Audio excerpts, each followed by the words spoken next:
আসসালামু আলাইকুম। ইঞ্জিনিয়ারিং পাঠশালার পক্ষ থেকে আমি মিজান ভাইয়া চলে আসলাম আপনাদের জন্য একটা ইম্পর্টেন্ট ক্লাস নিয়ে। ক্লাসটা হচ্ছে আমরা দেখতেছিলাম যে এন্টারের আইসিটি পার্ট। তো এই আইসিটি পার্টে আমরা হচ্ছে এইচটিএমএল দেখতেছি।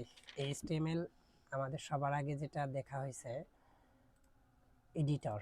তো এডিটর আমরা কোডার যদি ওপেন করি, code block, notepad plus plus,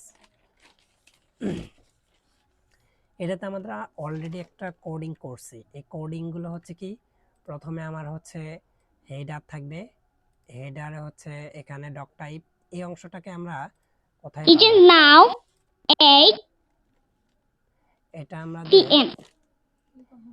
HTML tutorial, এই অংশে আমরা যাব। এখানে আমরা আজকে বেসিক কনসেপ্টগুলো ক্লিয়ার করছি। বেসিক কনসেপ্ট হচ্ছে HTML বেসিক এক্সাম্পল। এই এক্সাম্পলে আমাদের হচ্ছে all HTML document must start with document type declaration, এই যে এই অংশটা আমাদের কোডিং করতে হবে। তো এই অংশটা আমরা এখানে করছি অলরেডি। এই অংশটা আমাদের মেইন ফ্যাক্টর নয়, তবে লিখলে ভালো, না লিখলে কোনো প্রবলেম নাই। আর এখানে এরপরের যেটা অংশ রয়েছে সেটা হচ্ছে HTML হেডার সেকশন। HTML কি? Header section. হেডার সেকশন সাধারণত H1 থেকে H6 পর্যন্ত হয়ে থাকে। HTML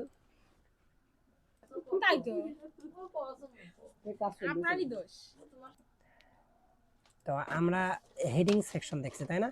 HTML সবচেয়ে বড় মানে ট্যাগ, যা মানে সাধারণত H1 দ্বারা প্রকাশ করা হয়। এর মাঝখানে আমরা সাধারণত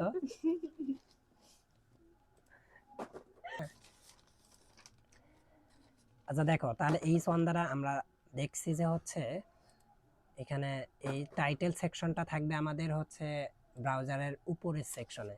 অর্থাৎ আমি যে লিখছি এখানে সানিয়া নিউ স্টুডেন্ট, এটা হচ্ছে আমাদের টাইটেল সেকশনটা। এই টাইটেল সেকশনে তোমাকে যদি কখনো বলে যে ব্রাউজারের এখানে ব্রাউজিং করবে, এখানে কি নাম দিবে, সেই সেকশনটাতে তোমাদের টাইটেল ইউজ করতে হবে। তুমি টাইটেল বারে যা লিখবা, এই যে এই টাইটেল সেকশনে, সেই সেকশনটা আমাদের ব্রাউজিং এর উপরের সেকশনে উঠবে, মেনু বারে। আর এরপরে তুমি যা লিখবা, অর্থাৎ এই যে এইটা আমার হচ্ছে বডি সেকশন, পুরা ডিসপ্লের ভিতরে যে অংশটা, এটাকে বলা হয় আমার বডি সেকশন। তো এই বডি সেকশনের ভিতরে তুমি যা লিখবা, এই বডি সেকশনে সবকিছুই তোমার এই বডি সেকশনে উঠবে। আমি প্রথমে লিখছি কি যে H1 হচ্ছে সবচেয়ে বড় ট্যাগ বা হেডিং ট্যাগ বলা হয়। এটা দ্বারা আমি লিখছি কি হ্যালো মালিহা, এই শব্দটা তোমার সবচেয়ে কি বড় হয়েছে। হ্যাঁ, তারপরে আমি লিখছি কি H2 দ্বারা হ্যালো মালিহা, এটা তার চেয়ে একটু ছোট হয়েছে। H3 দ্বারা এগুলো হচ্ছে তার চেয়ে একটু ছোট হয়েছে। তার মানে তোমাকে হেডিং ট্যাগ যদি বলে, হেডিং ট্যাগ, তখন তুমি H1 থেকে 6 পর্যন্ত লিখতে পারো। পর্যায়ক্রমে সেটা কি হবে, বড় থেকে আস্তে আস্তে ছোট হয়ে আসবে।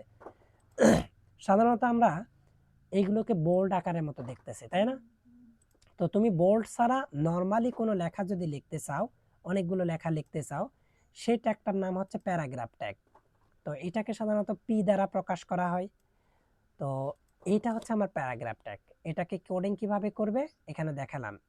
এরপরে রয়েছে তোমার কোনো কিছু লিঙ্ক তৈরি করা, তাই না? লিঙ্ক তৈরি করার ট্যাগ হচ্ছে এ। তো এটা আমি এখানে যে কথাটা লিখছি, ফেসবুক কথাটা লিখছি, আমি ফেসবুক লিখছি মানে ফেসবুকেই যে আমার আসবে তা না। তুমি এখানে যদি ইউটিউব লিখে দাও, তুমি ধরো এখানে যদি লেখো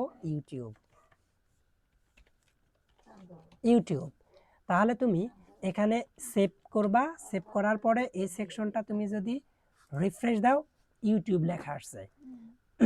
বাট ইউটিউবে যাবে তা কিন্তু না, আমার লিংক করে দেওয়া আছে কিসের উপরে, ফেসবুকে। এখানে লেখা আছে .https, এটা সবকিছু লিংক করে দিছি আমি ফেসবুক। যতই আমার উপরে লেখা থাকে ইউটিউব, আমি যদি এখানে লিখে ক্লিক করি, তাহলে এটা হাইপার লিংক তৈরি হয়েছে, আমার ফেসবুকে আসছে। ঠিক আছে? আচ্ছা, যাই হোক, এখন আমার এই জায়গাটা এটা হয়েছে। এরপরে আমার বডি সেকশনে এই কাজগুলো হয়েছে। এখানে আমার অনেক কিছু কাজ করতে পারি। তুমি চাইলে এই সেকশনটা, এই যে সোনার পাড়াটাকেও লিঙ্ক তৈরি করতে পারো। কিভাবে লিঙ্ক তৈরি করতে পারো? এই সেকশনটা তুমি কি করবা, কাট করবা। কাট করে জাস্ট আমি কি করব, এই যে ইউটিউব সেকশনটা ডিলিট করে দেব, দিয়ে সেকশনটা পেস্ট করে দেব। তুমি দেখো সেভ দাও, এই অংশটা তোমার হচ্ছে লিঙ্ক আকারে, এই সোনার পাড়াটা লিঙ্ক আকারে হবে। এই যে দেখো সোনার পাড়াটা লিঙ্ক হয়েছে। লিঙ্ক হওয়ার পরে এটাতে তুমি ক্লিক করলে সোনার পাড়া দেওয়ার কোথাও যাও, যাবে কোথায়? ফেসবুকে যাবে। বোঝা গেছে? ফেসবুকে আসছে। তার মানে আমার লিঙ্ক আমি বিভিন্নভাবে করতে পারি, তাই না? এগুলোর অনেকগুলো কাজ রয়েছে, আমি আগামীকাল এই বিষয়গুলো আরো দেখাবো। তবে তোমাদের আজকে যেগুলো আমি করাইছি, এই সেকশনগুলো তোমরা অবশ্যই আমাকে মাস্ট বি কালকে আসে করে দেবা, ঠিক আছে? যে কোডিংগুলো রয়েছে তোমরা এগুলো স্ক্রিনশট দিয়ে রাখো, ইনশাল্লাহ এগুলো তোমরা পারবা।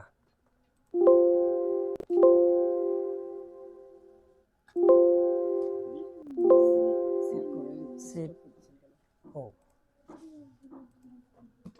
1/4 আর 4 একই না?